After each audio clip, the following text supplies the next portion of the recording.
What if all you believed you held power over, the lies, the secrets, the money stashed away, came crashing down around the world? What if the one you most underestimated was the one with the key to your collapse? That's what went down for Kody Brown. The former mighty leader of the Sister Wives Kingdom strolled into court believing he could outdo everyone once again. But this time, the game had changed. This time he was going toe-to-toe with Kody Brown, the woman he disrespected for years. And Kody didn't merely arrive with a smile of confidence. She arrived with a binder, an arsenal full of receipts, papers, and years of unspoken, diligent plotting. A binder that would collapse Kody's empire. The courtroom was the platform for one of the most surprising moments in Brown family history, the day the judge made Kody reveal his secret money, and Kody's binder shattered all illusions he ever created. For years, Kody Brown played the role of the tough patriarch of this unorthodox polygamous family. On television, fans witnessed laughter, kids playing and wives smiling, despite tension brewing underneath. But in private life, it was far from being equal. There were whispers regarding money, where it was acquired, how it was being used, and why some wives seemed to struggle economically while others prospered.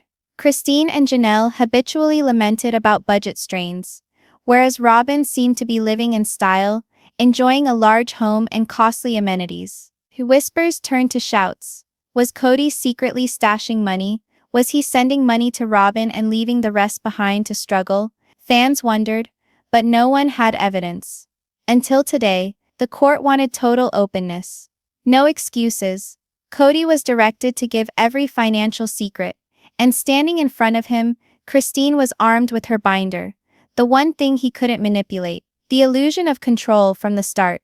Kody Brown needed the world to perceive him as a strong, capable patriarch, a man who could manage 4 wives, father over a dozen kids, and create a cohesive empire. On TV he beamed brightly, spoke boldly, and depicted the vision of a large, expansive family living a life of faith and principle. But behind that carefully constructed image was something much uglier, an empire founded not upon love but upon control, manipulation, and cash. Kody didn't only rule with his voice. He ruled with his checkbook. And in a family as big as the Browns, money wasn't just significant, it was power. Money as a weapon. All the wives did their part. Kody was the homebody, working tirelessly to raise the children and take care of the home.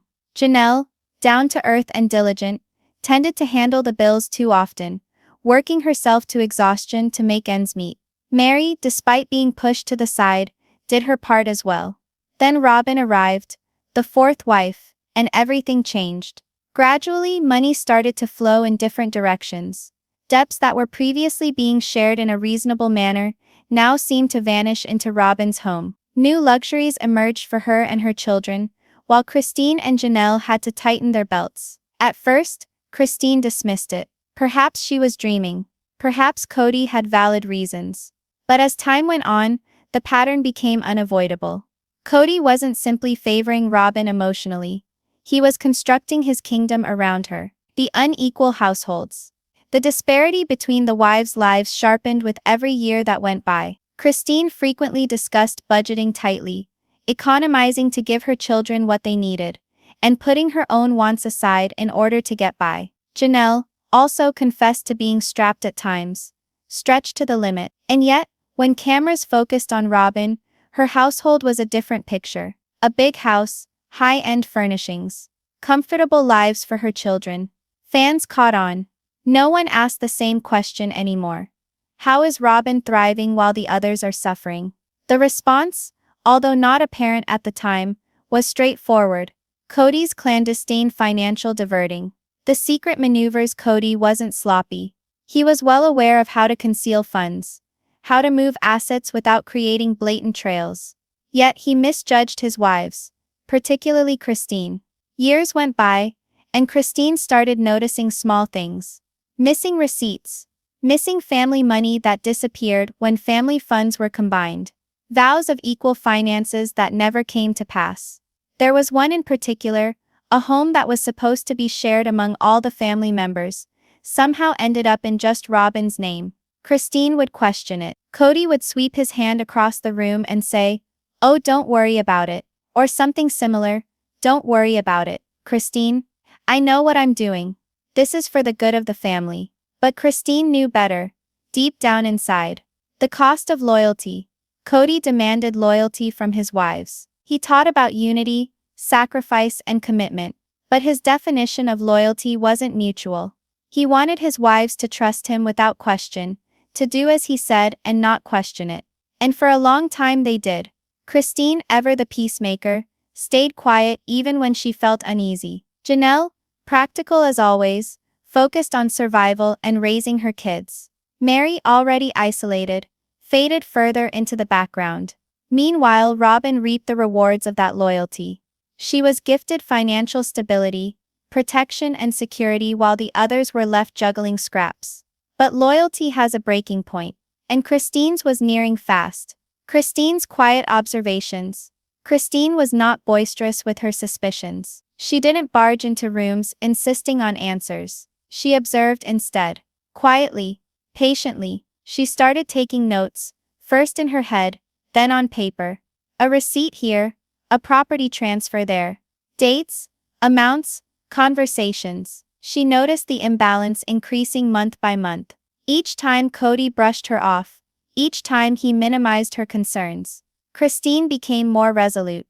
He might not value her voice, but one day he would have to value the truth. The family breaks. The imbalance was not just financial, it invaded every aspect of the family. The wives withdrew from each other, their trust damaged by the inequity they sensed but could not always document. Christine bore the emotional brunt, usually attempting to be a peacemaker for the children and other wives. But secretly she felt betrayed. The man who vowed equality had picked sides. Kody's empire was falling apart from within, but he didn't realize it. He believed he was invincible. He believed his rule was absolute. He had no clue that Christine was quietly, painstakingly constructing the thing that would take him down. On television, Kody presented himself as a man stretched thin, but working best for his family. He spoke of the difficulties of plural marriage, the sacrifices, the challenges of raising such a huge brood. Fans sympathized initially, but with the passage of seasons, fans started to see the cracks. They noticed the favoritism. They noticed the wives feeling battered and bruised. While Robyn flourished, they started doubting if Kody was actually the family man he made himself out to be. Christine saw it as well, but unlike fans, she experienced it firsthand. Every fight, every brush-off, every economic injustice, she bore it all. And that's when she came to realize something essential. If Kody's empire was founded on deception, then the only thing that could destroy it was the truth. By the time Christine parted ways with Kody, she already knew that his empire was a house of cards. She understood that one firm shove would cause it to topple over. But she was not impulsive. She was patient. She collected. She documented. She prepared.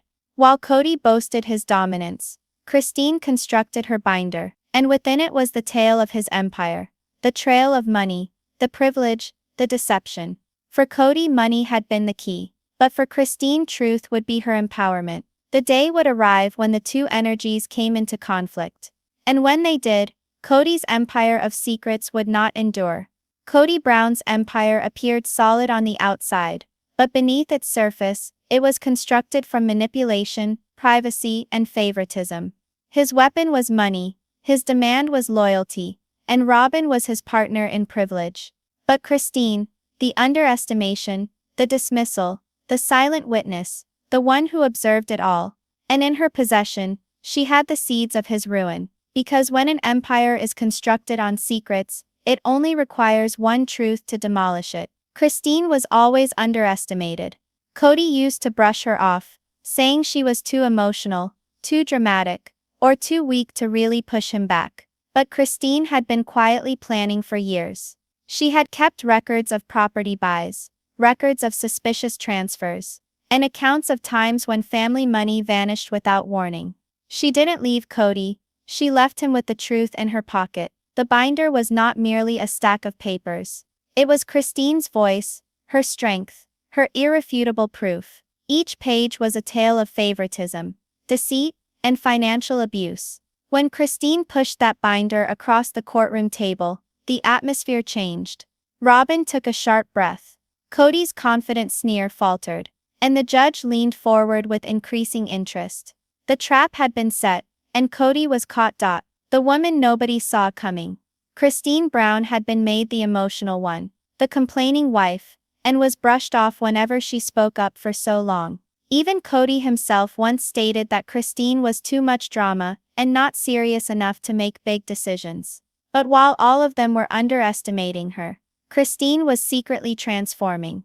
She had discovered the bitter lesson: if your words are repeatedly disbelieved, you must let facts speak for themselves. And so she started constructing something that would eventually turn everything around. The binder. The first spark of doubt. It began innocently enough. Christine was not out to uncover the truth about Kody at first. She just wanted to know. She saw that bills weren't balancing. A budget for the family that was going to take care of everyone seemed to run out faster than it should. While Robyn's home never lacked anything, Christine had 1 month where she discovered her grocery funds were off by a few $100s. She mentioned it to Kody, in the hopes of some explanation. In place of reassurance, she received dismissal. "Christine, you worry too much," Kody snapped. "I've got it under control, trust me." But trust once lost is seldom regained. That was the first glimmer of skepticism. And Christine, rather than continue to argue, wrote it down. The birth of the binder. Christine had always been tidy, while raising 6 children required it. But now her tidiness had a new motivation. She began to keep receipts. She stored them initially in a tiny folder, then she included notes: what the money was for, where it was spent, and what Kody explained to her about it. Before long, the folder didn't cut it. She purchased a hardy 3-ring binder, sectioned off. Each tab stood for something distinct: family money, property purchases, household costs, and discrepancies. Page by page, the binder expanded. It was her quiet companion, her evidence that she wasn't just dreaming. The power of silence. Christine never gave anything away. To Kody she appeared as frazzled and underappreciated as ever. To the other wives, she seemed to be keeping it together for her children. But behind closed doors, Christine was turning into a detective in her own home. Each time Kody brushed her aside, each time he redirected funds to Robyn, Christine didn't protest. She documented. She learned the power of silence. Because silence granted her access. Silence permitted her to accumulate without suspicion. And Christine was aware of something Kody wasn't. When the moment arrived, silence would be louder than his justifications. The emotional cost assembling the binder wasn't exclusively about figures. It was about betrayal. Christine used to love Kody. She had envisioned a faith-based family of justice. But with every receipt she added to the binder, she was reminded that the vision had become a nightmare. Late at night, after Christine had tucked in her kids, she would sit at the kitchen table, binder spread before her, tears streaming down her face as she placed another receipt, another paper, another example of being ignored. "This isn't what marriage is supposed to be," she muttered to herself several times. But rather than shattering her, the binder empowered her. The turning point: property transfers. Perhaps the largest shock was when Christine learned that land meant for the entire family had been conveyed into Robyn's name. Kody had sworn everyone equal standing in their Coyote Pass dream home. But when Christine read the documents, she saw that the words didn't live up to the deed. She brought it up with Kody again, and once more he blew her off. "You don't know how this is done," he told her. "This is about keeping the family safe." But Christine got it perfectly. Safeguarding the family translated into safeguarding Robyn. And the binder had yet another entry, this time property deeds. The binder as a shield. Christine wasn't prepared to face Kody yet. Not at that point. Not when she still had to live in his shadow. But the binder provided her with something she'd never experienced before. Security in a marriage where she was invisible, powerless and voiceless. The binder protected her. It was evidence that her agony wasn't imaginary. It was real, and it was recorded. Regardless of how much Kody attempted to gaslight her into believing that she was overemphasizing everything, the binder spoke the truth. Christine's quiet confidence. As time went on, Christine was holding herself differently. Though Kody continued to brush her off, no longer did she plead for explanations. No longer did she attempt to gain his validation. Because deep inside, she knew. She knew that when the moment arrived, she would have something stronger than Kody's bravado. Proof. Her calm confidence unnerved him. He didn't understand why Christine was less emotional, less reactive. He thought she was surrendering. But Christine wasn't surrendering. She was preparing, foreshadowing the break. When Christine finally left Kody, the binder was almost complete. She had recorded decades of imbalance, favoritism and betrayal. But departure wasn't the end. Christine wasn't fleeing. She was getting ready for a reckoning. For because one day, she knew Kody's empire would be challenged. And on the day it was challenged, the binder would be her truth, her voice and her shield. The symbolism of the binder. The binder wasn't paper. The binder wasn't receipts and property transfers. It was a testament to Christine's process. From silence to power. From being dismissed to being undeniable. From being the wife no one ever took seriously to being the woman who toppled Kody's empire. Each page was a part of her tale. Her suffering, her strength, her determination. The build-up to court. When the day finally arrived, when Kody was hauled into court and had to lay bare his finances, Christine walked into it prepared. She didn't have to fight. She didn't have to scream. She just put the binder down on the table. The thud of it landing on the wood was louder than any scream she could have uttered. Kody's eyes grew wide. Robyn's face went white. The judge leaned in, and Christine smiled, not with condescension, but with relief. Because for the first time in years, she knew the truth would finally be told. Christine's binder was never simply a stack of papers. It was her salvation. It was the culmination of years of silent plotting, silent watching, and emotional fortitude. While Kody constructed his kingdom of secrets, Christine constructed her binder of truth. And in the end, the binder would become the exact thing that would bring him down. Because when words break down, when love fails, when trust is shattered, the truth put to paper becomes unshakable. The atmosphere in the courtroom was rather dramatic, like something out of a TV show. Kody, who used to draw attention with his loud voice, now seemed tiny as the judge interrogated him. "Brown," the judge sternly said, "you need to reveal every single financial account, every piece of property, and every transaction. You can't withhold anything." Kody attempted to protest, his tone coated with frustration. "This is a family matter. We've always handled things internally." "Christine is exaggerating. She's trying to make me look bad." But Christine's binder silenced him.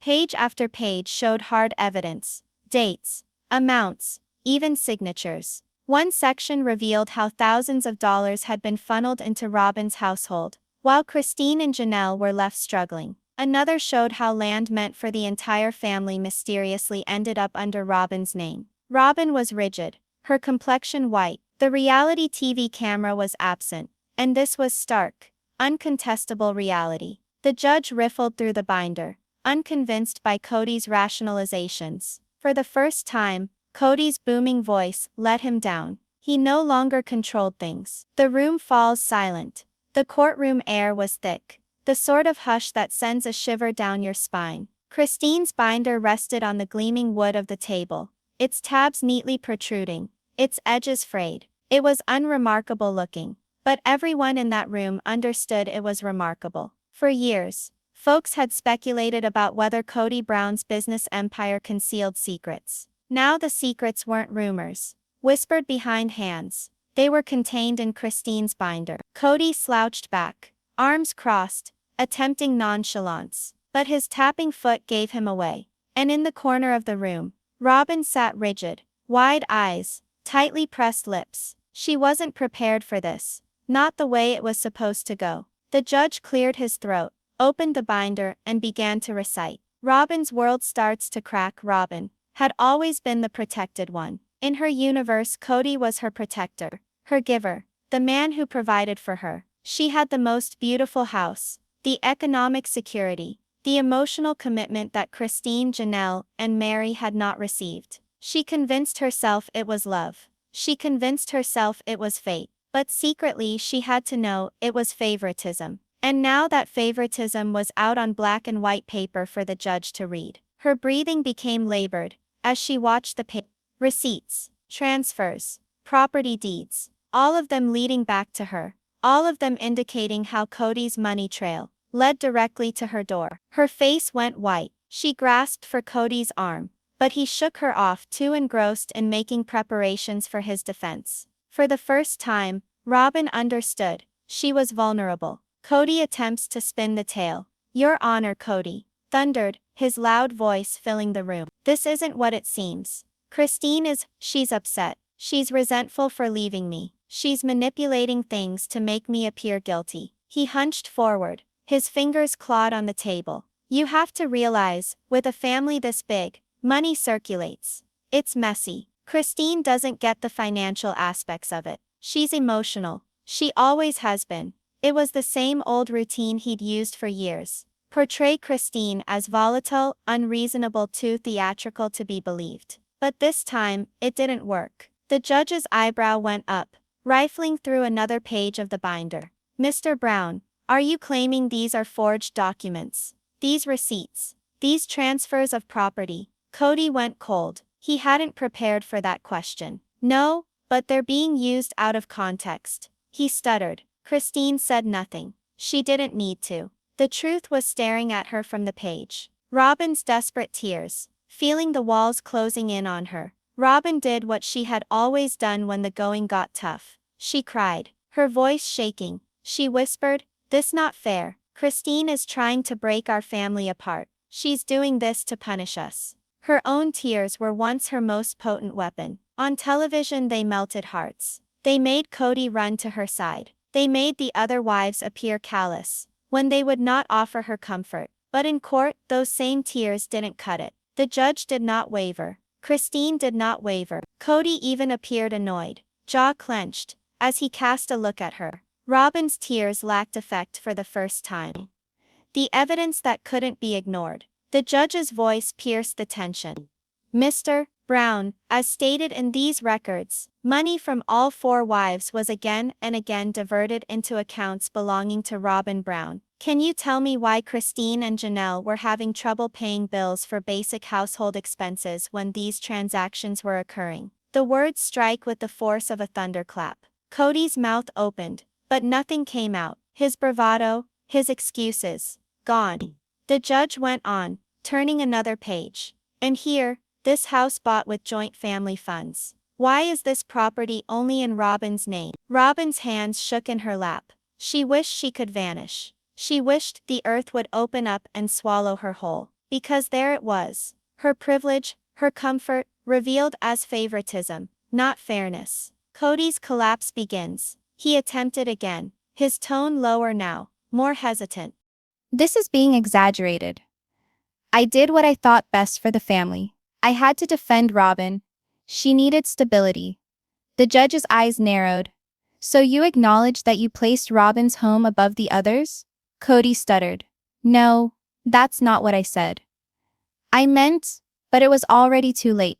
His words got twisted, his lies fell apart. The man who used to speak with absolute certainty now sounded like a trapped husband caught in his own trap. Christine remained serene, her expression inscrutable. She had weathered years of his rejection, his favoritism, his conceit, and she was now witnessing his ruin up close. Robyn's panic grows. Robyn leaned in, speaking frantically to Kody. "Say something, make this better. Tell them it isn't true." But Kody couldn't make it better. He couldn't fight receipts. He couldn't spin property deeds. He couldn't yell over written evidence. Robyn's fear gave way to rage. For years she was invincible, queen of Kody's kingdom, and now she was the linchpin of its downfall. Her tears became bitter. She understood Christine had been plotting this for years, collecting each piece of evidence, while Robyn was basking in her complacency, and she despised it. The collapse of authority. The courtroom wasn't only revealing financial secrets, it was annihilating Kody's identity. For years he had been the patriarch, the one who made the decisions, the guy in charge. His wives could complain all they wanted, but he was the one who gave the final say. His voice was always the loudest, Now his voice didn't count. The judge wasn't interested in his authority. Christine didn't have to yell to be heard over him. The binder was louder than he was. The destruction was unfolding in the moment. Kody wasn't the boss anymore. He was the suspect. Christine's silent victory. As Kody stumbled and Robyn panicked, Christine remained firm. She didn't shout. She didn't taunt. She just let the binder do what she had always wished it could. Tell the truth. Each page was evidence that she hadn't lost her mind. She hadn't been hormonal. She hadn't been flamboyant. She had been correct. And now the whole world knew it too. The aftershock in the room. When the judge closed the binder, the mood in the courtroom had changed entirely. Kody seemed smaller than ever. His shoulders hunched, his face white. Robyn was stiff, her tears dry, her panic still written on her face. Christine seemed relieved, not triumphant, not cruel, just free. Because for so long, Kody and Robyn had exercised control over her. But in this room, at this moment, the truth finally shattered their hold. The kingdom of secrets was crumbling. And it was Christine, the wife who had long been forgotten, who tore it all down. It's not just that Robyn panicked, or that Kody collapsed. It's that it was the inevitable consequence of years of favoritism, of secrecy, of arrogance. When Christine's binder was opened in court, all was revealed. The secret money, the property transfers, the wholesale favoritism that had broken family trust. Robyn's weeping couldn't redeem her. Kody's thunderous voice couldn't shield him. And for the first time, the world got to see the truth. The empire they had constructed was fragile, and Christine was the one who tore it apart. Robyn had been portrayed as the favorite wife for years. While Christine, Janelle, and Meri battled over scraps of attention, Robyn appeared to have unlimited love, protection, and most critically financial support from Kody. Now in court, that favoritism was not concealed. It was in black and white, before the judge's eyes.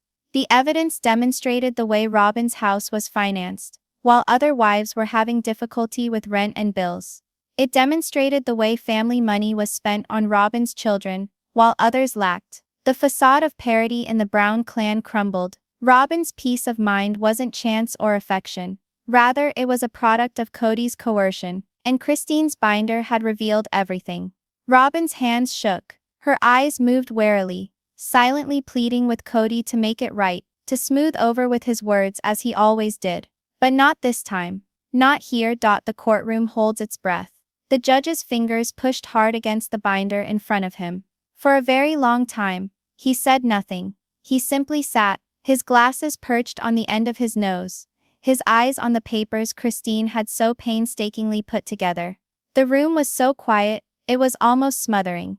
Christine's heart was racing, but her face was serene. Robyn fidgeted, biting her lip so hard that it was about to bleed. And Kody, so boisterous, so authoritative, now slumped, eyes fixed on the table like a schoolboy expecting to get in trouble. As the judge finally raised his head, his face was unforgiving, his voice firm, level and decisive. "Mr. Brown," he started, "what we have gone over here today is not just a family disagreement or differing viewpoint. This is an issue of accountability. The power of Christine's evidence." The judge struck the binder gently. "Mrs. Brown, your records are comprehensive. You have shown bank statements, receipts, real estate deeds, and extensive notes which seem consistent and reliable. This isn't hearsay. This is evidence." Christine swallowed hard, her hands folded together in her lap. She had waited for this moment all these years.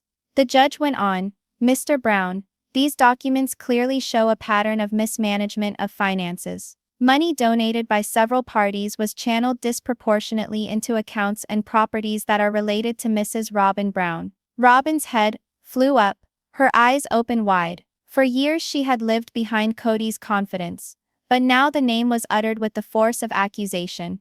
The courtroom felt smaller around her. Kody's last stand. Kody abruptly stiffened, grasping onto the remaining fragments of his power. "Your Honor, respectfully, you're not understanding. This is an unusual family. We've had to take unorthodox steps. I did what I believed was best to keep Robyn and her kids safe." His voice cracked a bit, but he continued.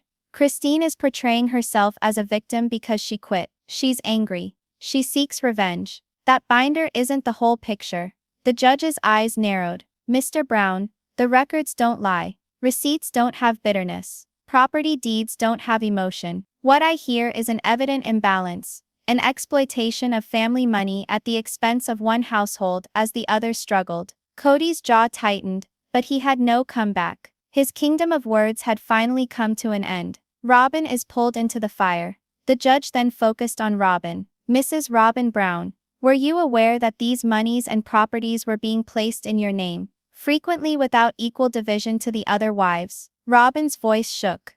I didn't do the money. Kody did all of that. I just trusted him. I didn't know. But the judge interrupted her. Ignorance does not absolve responsibility. You profited directly from these transactions, whether you did or did not initiate them. The room whirled around Robyn. For years she had lived with the illusion that she was invulnerable. Now her complacency was being labeled what it was: privilege, favoritism, exploitation. Her tears commenced once more, but they were no longer strategic. They were raw, desperate, and helpless. Christine's silent strength all along. Christine sat silently, her binder closed now, her shoulders squared. She did not gloat, she did not smirk. She simply let the truth speak for itself. Her silence was a stark contrast to Kody's frantic apologies and Robyn's hysterics. And that silence, calm, collected, and authority-filled, made her stronger than ever in the eyes of the court. The judge nodded slightly to her strength.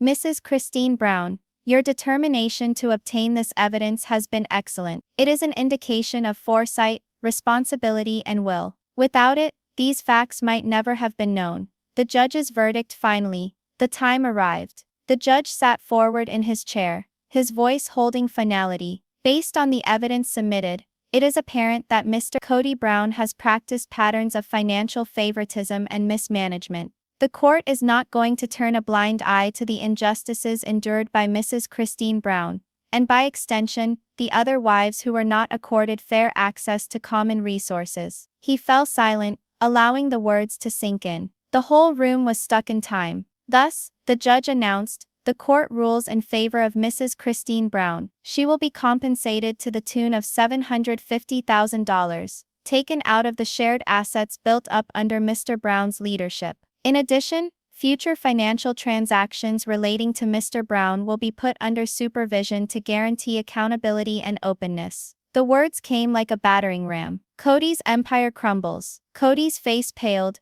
his mouth clamped into a thin line. $750,000. The figure reverberated in his mind, louder than the judge's words, louder than Christine's silence, louder than Robyn's weeping. His empire, his dominance, lost. The financial liberty he had previously cherished had now been ripped from him, laid bare to the world as nothing but self-centeredness masquerading as leadership. For a man who had his whole existence based on power, on head of the household, this was tantamount to death. He leaned back in his chair, defeated. Robyn's collapse. By his side, Robyn cried like a child. This isn't fair. This isn't right. They're trying to destroy us. But the words sounded hollow. No one defended her, not even Kody. For the first time, she knew she was no longer the sheltered wife, no longer the pet. She was just another name attached to the wreckage. The bubble that she had lived under for years had finally burst, and all she was left with was the uncooked truth.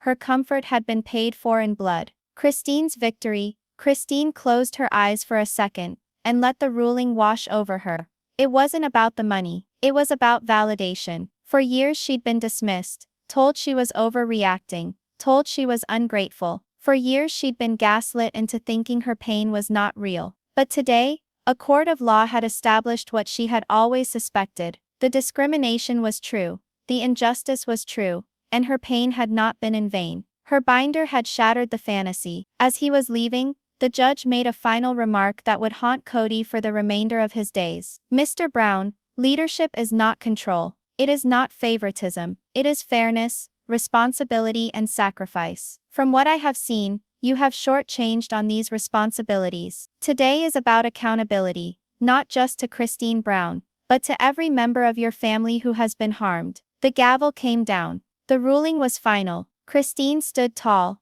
her binder clutched securely under her arm. She didn't glance at Kody. She didn't have to. He was broken already. Robyn hugged him, crying into his shoulder. But Kody didn't reassure her. He couldn't. He was too overwhelmed by the burden of his own failure. And as Christine left the courtroom, the cameras gathered outside, snapped the picture of a woman no longer weighed down by the deceptions of her past. She was no longer a victim, she was a victor. And behind her in that courtroom, Kody Brown's kingdom was in ashes. The judge's decision was more than an economic one. It was public acknowledgement of all that Christine had suffered. Her binder vindicated the favoritism. The court upheld the injustice. And in a single decision, Kody's authority imploded. Robyn's privilege shattered. And Christine finally walked free, not only with cash, but with her dignity and truth in hand. The empire Kody fought so assiduously to defend had been shattered in the one location he could not commandeer, the courtroom. The judge's patience was thinning. With Christine's binder spread out before him, and Kody searching for an excuse, the verdict came quickly. Mr. Brown, the judge announced. You are ordered to produce all accounts, assets and financial records. Any effort to conceal funds will lead to additional legal action. This court will no longer accept secrecy. Those words struck like a sledgehammer. Kody's meticulously built kingdom of secrecy had fallen apart in seconds. He was trapped. His economic strength laid bare before the law. Christine didn't even have to say much. The binder had spoken on her behalf. The walk out of court. The ring of the gavel still resonated in Kody's mind when Christine rose from her seat, binder clamped tightly against her breast. For years she had worn it as a weight, as evidence of her hurt, as defense against being gaslighted. But today, walking toward the doors of the courtroom, the binder was different. It no longer weighed so heavily. Outside, the blinding flash of cameras burst like firecrackers. Reporters yelled her name, microphones shoved forward. Christine didn't blink. She smiled. A genuine smile, not the insincere one she had donned for family portraits. She had won, not only in court, but in life. Christine's new chapter leaving the courthouse. Christine wasn't concerned about money. The $750,000 settlement was a life changer. Yes, but that wasn't the real win. The actual win was freedom. For the first time in decades, she wasn't shouldering Kody's weight. She wasn't silenced. She wasn't shut down. She had spoken up for herself, and been heard. That binder, that sword of truth, had toppled the empire that held her back. Now, she could breathe. She could build. She could at last live for herself. Inside the courtroom, ruins of a patriarch. As Christine emerged into sunlight, the atmosphere within the courtroom was much bleaker. Kody sat immobile in his seat, his fingers wrapped around the tabletop so tightly that his knuckles were white. He was pale, his eyes glassy. For years, he had pranced around with self-assurance, proclaiming himself to be the head of his family, the man selected by God, the one in authority. But now he seemed like a man stripped bare. The judge's decision hadn't only cost him money, it had stolen from him the illusion of power he had held onto for so long. Robyn grasped at him, crying into his shoulder, but he didn't hold her. He couldn't. He was too caught up in his own meltdown. Robyn's panic in private. When the cameras departed, when the journalists turned their backs, Robyn's sobs became louder, sharper, near hysterical. Kody, what can we do? She insisted. This cannot be happening. They don't know us. They're mistaken. Christine lied to them. She wept harder as panic set in. She had lived for years in ease, her house the biggest, her children protected from hardship. And now all that security hung in jeopardy. The house, the money, the way of life.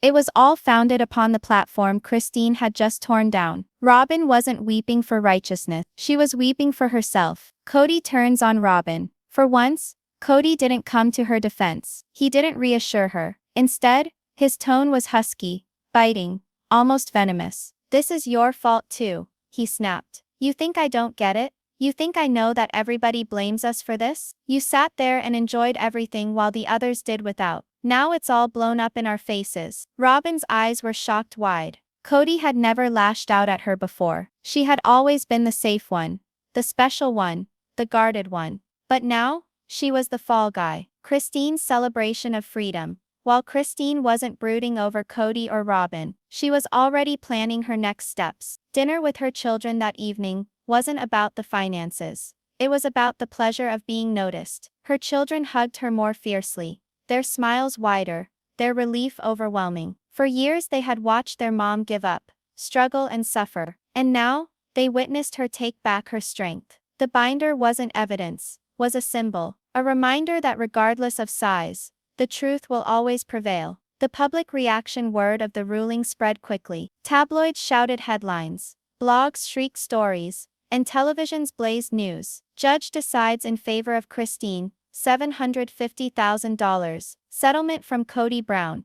Sister wives scandal. Secret money revealed. Robyn Brown's empire under siege. Public opinion moved fast. Where Christine had previously been questioned, now she was the woman who defied injustice. Fans inundated social media, labeling her courageous, labeling her an inspiration. And Kody, he was transformed into the villain of his own tale. The crumbling of Kody's image. Kody lived for appearance. He needed the world to view him as powerful, charismatic, in command. But the court decision shattered that veneer. Producers dawdled. Networks wondered if audiences even cared about him anymore. His masterfully constructed part, as the figure at the center of the family saga, had imploded. The cameras that once lionized him now appeared to reveal him. He could not retreat behind scripted scenes, or faked admissions. The truth was out, and there was no going back on it. Robyn's isolation. If Kody's fall was public, Robyn's was intimate. The other wives, Christine, Janelle, even Meri, had previously endured her tears, her excuses, her pleas. But once the ruling came down, that tolerance went poof. Robyn was a symbol of greed, the face of favoritism, the reason the family had broken apart. Distant friends, avoiding relatives, even on the streets, whispers trailed behind her. Her kingdom had dwindled to the four walls of her own residence. And even there, the cracks were beginning to appear. Christine's transformation, Christine's life, however, flourished. She wasn't merely rid of Kody, she was free to dream once more. She traveled, she laughed, she loved without fear of judgment. She found new passions, new doors, and new self-assurance. The woman who once sat silently in the shadows was now center stage, radiating brighter than ever. Her win wasn't legal alone. It was spiritual, emotional, and very personal. Kody's bitter remorse. Late at night, Kody sat by himself, going over the judge's words in his head. Leadership is not about control, it is about fairness. Those words hurt worse than any monetary loss. They went against the very foundation of who he believed he was. For years he thought he was special, chosen, a man with God's authority. But the court had taken that away from him, leaving him revealed as mere man, broken, selfish, and flawed. And worst of all, he couldn't fault Christine. He couldn't even fault the judge. He had done this to himself. Christine's binder not only took down Kody in court, it built two very different futures. For Christine, it was the breaking of a new dawn. Freedom, happiness, love, and confirmation. For Kody and Robyn, it was the start of destruction, financial hardship, public humiliation, broken trust, and perpetual remorse. The family who had once appeared strong and united under one man's authority was now divided into two worlds, one bright with hope, the other engulfed in darkness. Christine's closing words. In a subsequent rare interview, Christine put it perfectly. Year after year, I felt invisible. I felt like I didn't have a voice. But I learned something: when you keep clinging to the truth, it doesn't matter how big the lies are. One day the truth prevails. And so Christine took that first step forward, binder in hand, no longer a captive of her past, but the writer of her future. The fallout from the court decision was greater than monetary. It was the destruction of Kody and Robyn's kingdom, and the renaissance of Christine's existence. Christine emerged triumphant, her binder flipping from weight to emblem of liberty. Kody lost power, his reputation, and his status as patriarch. Robyn's privilege became solitude, her crying helpless to protect her. The world had a glimpse of reality. The favored wife and the dominating husband were nothing but the masterminds of their own destruction. Christine, who had been silenced at one time, had the final say, and in the shambles of Kody's kingdom, she at last found tranquility. As the gavel fell, the courtroom resounded with finality. The man who used to dominate his home with control and favoritism now appeared defeated, his kingdom dismantled. Christine left standing tall, binder in hand, no longer the wife who had been silenced, but the woman who drove the truth into daylight. Fans did not only see her as a survivor, but as a warrior.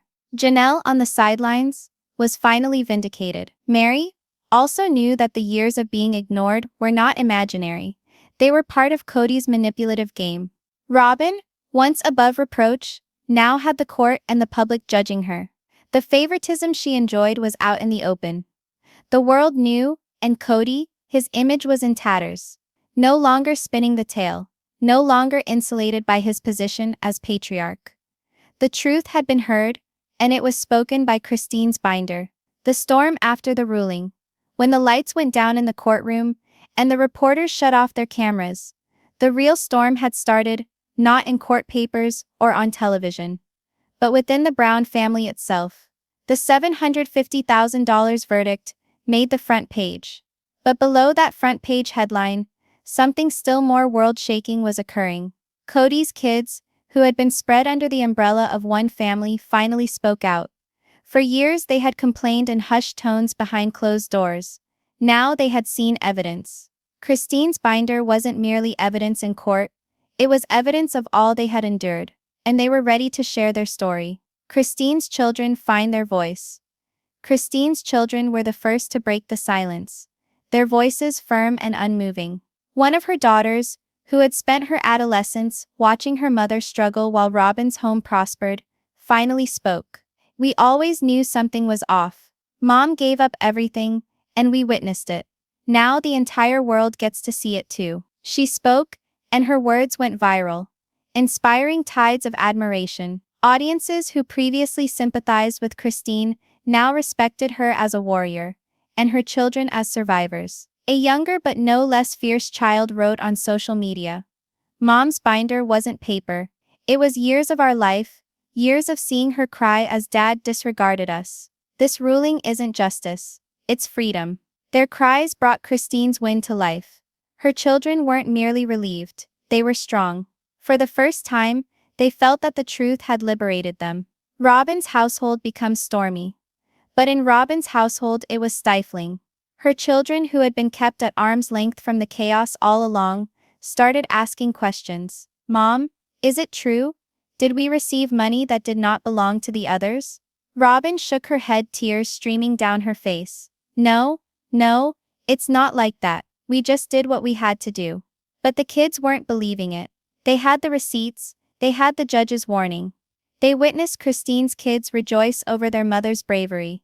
Doubt had snuck in where there used to be blind loyalty. And in a home based on the myth of equality, that doubt was toxic. Kody confronts his children. For Kody, the blowback was unbearable. He held a meeting with some of his senior children, trying to justify himself, to regain control. He was passionate, gesturing with his hands, his voice increasing. "You have no idea the pressure I was under. I had to make decisions. I did what I believed was best for the family." But his kids weren't convinced. One son, his voice icy, answered, "No, Dad, you did what was best for you. And Robyn. The rest of us were left behind." Kody's face hardened. He had always demanded that his children stand up for him, be loyal to him. Now, they were staring at him not as a leader, but as a man who had let them down, and for the first time, he knew he couldn't yell his way back into their hearts. The fractures between siblings. The aftermath didn't just create parents against children, it fractured the siblings themselves. Christine's children and Janelle's children, who were once close, became closer. They had survived the same battles together, endured the same bruises, and now rejoiced in the same vindication. But Robyn's children felt isolated. Some stood by their mother relentlessly, while others teetered back and forth, unsure what to believe as the proof laid out in Christine's binder. Family holidays, once rowdy but rich, became unthinkable. The siblings who had once referred to one another as brothers and sisters, now sat on opposite sides of an unspoken conflict. What had previously been one family under Kody was now broken into factions, and nothing Kody could say was going to reassemble it. Janelle's children have their say. Janelle's children, who were independent and outspoken, held nothing back either. One daughter posted on Twitter, "Dad always said to sacrifice for the family. Turns out, the family was just Robyn." Another son went further. It wasn't a family, it was a business. And Dad was the boss who only cared about his favorite employee. Their words spread like wildfire, igniting debates across social media. Fans who once sympathized with Kody now turned on him completely, labeling him selfish, manipulative, and a failed father. The family fallout had left Kody not only without unity, but without his legacy. Meri's quiet corner. Meri's child, caught between loyalty and truth, chose words carefully. They expressed support for Christine's courage, while still acknowledging the complexity of the situation. But even that careful balance revealed something deeper. Meri's household too had suffered. They too had been left out while Robyn thrived. And while Meri herself remained quieter than the others, her child's words reinforced what most already knew: the fissures had existed all along. And Christine's binder merely brought them to light. Public reaction. The family versus the world didn't observe in silence. They joined in. Fans argued loudly online. Some came to the defense of Kody, labeling him misunderstood, but overwhelmingly, the world was with Christine. Memes, vids, and commentary crashed each platform. Christine should get a crown for what she did. Robyn's tears won't wash away receipts. Kody constructed a house of cards, and Christine blew it down. The public's judgment was certain. Christine was the hero. Kody and Robyn were the villains. And the children's voices just made the tale more potent. Kody's legacy in ruins. Kody had dreamed of leaving a legacy once. A united family, a tale of plural love, a name remembered with reverence. But as he sat by himself in his office, reading the headlines, he knew that dream was lost. His legacy wasn't unity. It wasn't love. It was favoritism, breakdown, and scandal. And the worst of it, his own kids were the ones sharing it with the world. Christine's freedom rings louder. Christine, on the other hand, didn't waste her days with Kody's destruction. She lived. She went on vacation with her children. She prepared meals full of laughter. She established a life based on fairness, not favoritism. Her freedom was quiet and arrogant. It was consistent, serene, bright, and each time she smiled, each time her children shared a photo of happiness, it was another stake in the heart of Kody's faltering reputation. The symbolic ending. The Brown family had once been a symbol of togetherness, of faith, of a love story gone right. But after the courtroom, after the binder, after the decision and the fallout, the symbol had shifted. Now they were a cautionary tale, a reminder of what happens when control supplants love, when favoritism supplants fairness, when arrogance supplants humility. And as Christine's laughter resonated into her new existence, and Kody and Robyn sat amidst the ashes of their kingdom, one reality stood out above all. The sister wives era was over. The fallout of the ruling didn't just harm Kody, Robyn, and Christine. It ravaged the rest of the family. Christine's children spoke boldly, celebrating her courage. Janelle's kids added fuel with their own raw truths. Meri's household revealed quiet pain. Robyn's children were left confused and divided. The siblings fractured. The public turned, and Kody's legacy was reduced to rubble. Meanwhile, Christine's freedom only grew louder, brighter, and more inspiring. Ultimately, Session 6 wasn't about fallout, about change. Christine's binder didn't merely topple Kody's empire. It rewrote the story of the Brown family for eternity. This was not just about dollars. This was about trust, equality, and fairness. Kody had been demanding allegiance from his wives for years, and offering little in return. He demanded sacrifice, but offered favoritism. He taught them about family togetherness, while directing resources secretly where he desired. Christine's bravery uncovered more than figures on a page. It uncovered the true nature of Kody. The courtroom unveiled the fissures in his kingdom, and now the world is seeing him not as a leader, but as a man who has been brought down by his own secrets. The Brown family might never be the same. The trust is damaged. The relationships are bruised. And the legacy Kody envisioned is now something that people remember as a warning in hindsight. The headlines that shook the nation. The decision was only a day old when headlines screamed across every news channel. Judge tells Kody Brown to open up his finances. Christine reveals $750,000 secret. Reality TV star Kody Brown accused of favoritism and financial manipulation. Christine Brown wins breathtaking court fight. What had begun as a family affair was now a national spectacle. For years, sister wives had been marketed as weird but wonderful peeks into polygamy. Now it was a courtroom scandal. Front page stuff. Christine's binder did more than transform her life. It redefined the story the world assumed about the Brown family. Christine becomes the heroine. In a matter of hours, Christine was the hero of the story. Morning television shows referred to her as the woman who fought back. Talk show hosts applauded her bravery. Video clips of her mute calm in the courtroom went viral. Memes dubbed her Queen Christine, adorned with crowns and radiant edits. For the first time, Christine was not the quiet shadow wife. She was an icon of strength for women everywhere who had been subjected to favoritism, manipulation, and silencing in relationships. And her children, witnessing this all, experienced pride they had never felt before. Their mother wasn't just liberated, she was respected. The internet turns on Kody and Robyn. If Christine was the heroine, then Kody and Robyn were the bad guys. Fans who had once excused Kody's temper now tore him apart online. Old clips resurfaced. Moments where he dismissed Christine, belittled Janelle, or praised Robyn while ignoring everyone else. In the context of the court ruling, those clips looked damning. Comments flooded social media. Kody is exposed, he was never a leader, just a manipulator. Robyn's tears don't work anymore. We've seen the receipts. Imagine destroying your whole family for one wife. Robyn, once portrayed as the innocent newcomer, was now branded the favorite who destroyed the family. The internet had rendered its verdict, and it was final. Media frenzy, documentaries and specials networks smelled blood in the water. Entertainment networks posted in-depth documentaries.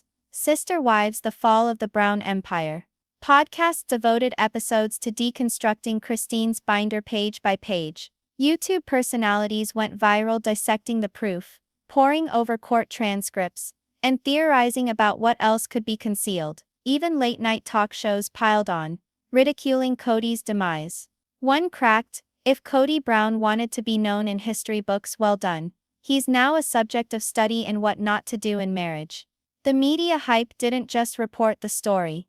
It helped augment Christine's win and solidify Kody's embarrassment. Kody's desperate spin.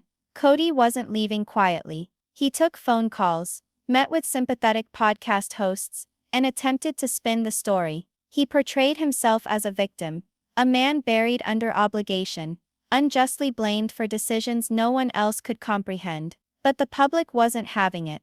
When he talked of sacrifice, audiences rolled their eyes. When he claimed Robyn wasn't his favorite, memes ridiculed him with side-by-side images of her high-end lifestyle and the other wives' hardships. No matter what Kody told her, the binder shouted louder. And the more he attempted to command the headlines, the more he seemed disparate. Robyn retreats. Robyn, who was once the polished representative of Kody's household, went quiet. She turned down interviews for weeks, dodging cameras and public events. But silence only fueled gossip. Tabloids spoke of rumors of marital tension, of Robyn questioning the price tag of being Kody's favorite. Behind the closed doors, she felt the pressure build. For years she had relied on tears to move sympathy. But now each tear was viewed as manipulation. Her image was crumbling along with Kody's, and there was no longer a safe place to conceal herself. The Sister Wives brand implodes. The network that constructed the Sister Wives franchise was in crisis. Ratings first soared as audiences tuned in to watch the drama play out, but later the glamour faded. What was once marketed as a unique family experiment now resembled a collapsed empire founded on deceit.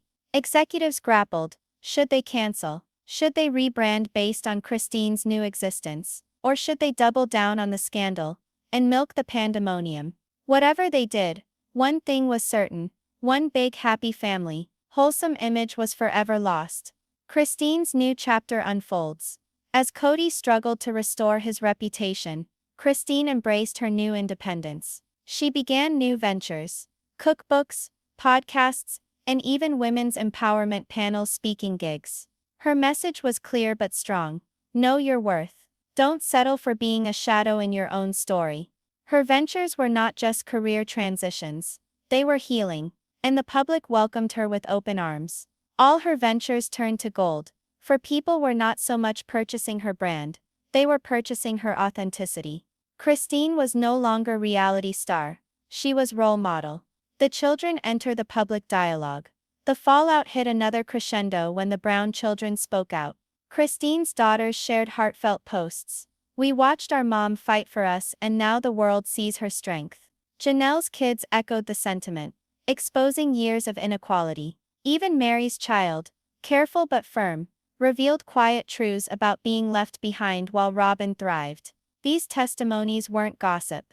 They were lived experience. And the public listened. Every word each child said was another crack in Kody's crumbling reputation, demonstrating that the fissures weren't just between the wives. They cut through the very center of the family. Public opinion turns unforgiving. By this point, the judgment wasn't only legal, it was cultural. Christine was an icon of strength. Robyn was a symbol of favoritism. Kody was a cautionary tale. The public no longer viewed him as the patriarch of a unique family.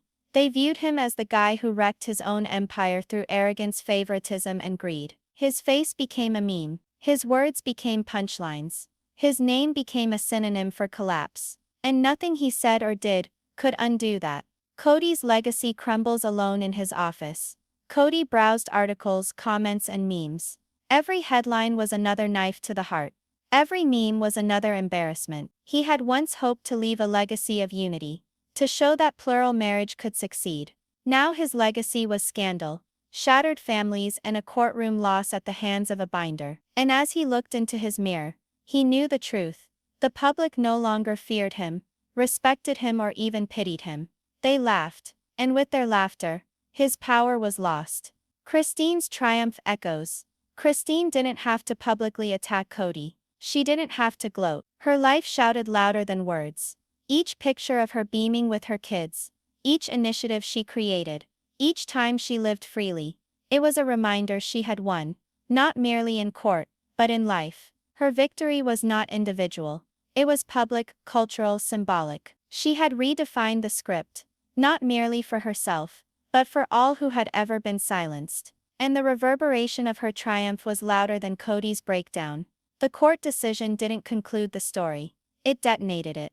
Media made Christine a heroine and Kody a villain. Social media tore Robyn's reputation apart and ridiculed Kody's fall. Christine flowered into an icon of freedom and empowerment. The Sister Wives franchise imploded in scandal. The children's testimony became irrefutable evidence of the family's breakup. Kody's reputation wasn't only tarnished, it was shredded. Christine's triumph wasn't merely personal, it was cultural. The people had made their minds up, and the verdict was sealed.